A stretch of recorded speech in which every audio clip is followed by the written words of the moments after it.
There's one from Nicole. All right. What should a new investor or seasoned investor be doing when the market is slow?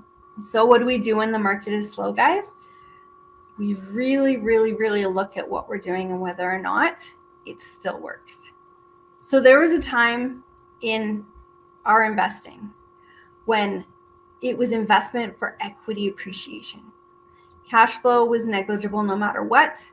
We didn't count on it nor look for it really, which was a mistake. We should have been a little more careful with that. But it was all about equity appreciation. And there's lots of markets that have gone through massive appreciation over the last couple of years. So maybe that's what you've been investing for.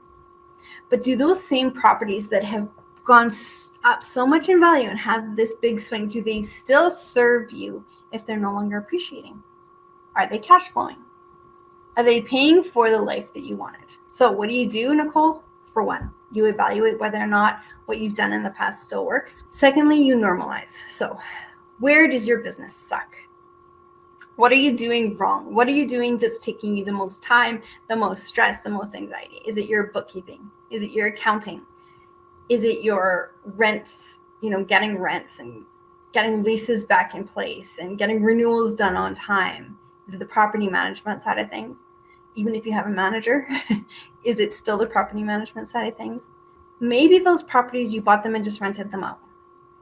Maybe some of them are due for a renovation or even just a painting, or maybe they're due for, I know in BC and Ontario it's a little different, but in Alberta our tenants are responsible for lawn maintenance, which means we get a lot of weeds.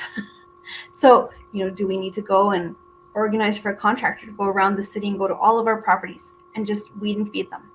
So we normalize not only our properties but our businesses. So look at your business, figure out what you're not doing well, and it's okay because we all are not doing something well. Find out what you're not doing well and reset and, okay, hit it head on. What do I need to do? Do I need to hire someone? Is it the who, not the how? So maybe you don't know how to do it, but you know who can do it, or you can find out who can do it.